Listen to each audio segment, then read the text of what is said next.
इसमें जो ये क्लॉज है या एक जो इसका अधिनियम है वो सही नहीं है। मैम, आप जनता मुद्दा धरने पे आए हैं, जिस तरीके से देख रहे हैं आप पेंशन को लेकर के, इससे पहले भी कई बार यहाँ आ चुके हैं आप। आज क्या मांगे हैं आप? आज इंटरनेशनल विमेंस डे है और इस संबंध में हमारी ये मांग है कि दिल्ली गवर्नमेंट जो है वो उसकी एक स्कीम होती है जिसको बोलते हैं लाडली स्कीम। उस स्कीम के तहत अगर एक महिला के पास पिछले 5 साल का सबूत है दिल्ली में रहने का, तो उसकी बेटी को लाडली की बेनिफिट मिलता है, उसका फ़ायदा मिलता है स्कीम का। लेकिन अगर किसी वजह से वो जो औरत है वो उसकी डिलीवरी कहीं बाहर होती है, वो मायके गई है या कुछ भी वजह है, तो दिल्ली सरकार ये बोलती है कि क्योंकि आपकी बेटी का जन्म दिल्ली से बाहर हुआ है तो हम इसको लाडली का जो बेनिफिट है स्कीम का वो नहीं देंगे। तो ये एक गलत प्रावधान है। अगर कोई फीमेल अपने मायके जाती है, कहीं भी जा रही है और उसकी वहाँ डिलीवरी हो जाती है, तो ये एक नेचुरल चीज़ है, इसको कोई कंट्रोल नहीं कर सकता।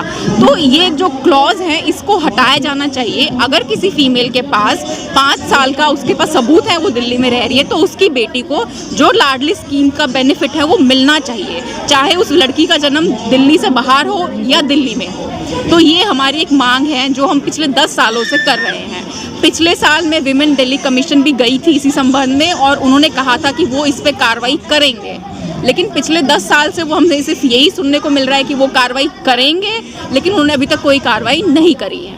ये हमारी पहली मांग है। इसके अलावा दूसरी मांग हमारी ये है कि जो भी विडो होती हैं, जो फीमेल्स होती हैं जिनके हस्बैंड एक्सपायर हो जाते हैं, उनके लिए एक स्कीम होती है जिसकी वजह से उनको पैसे मिलते हैं कि उनकी बेटी की शादी जो गवर्नमेंट है वो मदद करती है फाइनेंशियली कि उनकी बेटी की शादी हो सके।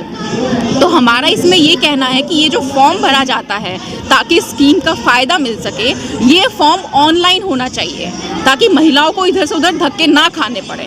तो उन्होंने अभी काफ़ी सालों से हम इस चीज़ का प्रयास कर रहे हैं, उन्होंने ये कानून तो बना दिया है, लेकिन ये कानून सिर्फ कागज़ों में है। अभी कोई भी महिला दफ्तर जाती है, कोई भी महिला सरकारी दफ्तर जाती है इस चीज़ के लिए, तो वो ये कहते हैं कि अभी तक इस चीज़ को लागू, इस नियम को लागू नहीं किया गया है।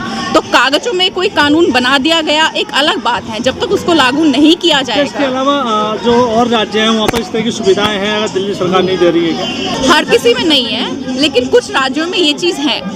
तो और अगर दिल्ली गवर्नमेंट ने ही इसका लाडली स्कीम जो है इसका पहल किया था स्टार्टिंग में, और इसमें जो ये क्लॉज है या एक जो इसका अधिनियम है वो सही नहीं है। आज महिला दिवस है। महिला दिवस पर हम यहाँ पर 4-5 मांगे लेके आए हैं, जिसमें से एक जो मुख्य मांग है वो ये है कि दिल्ली में 11 लाख राशन कार्ड पिछले 10-11 वर्षों से विचाराधीन है।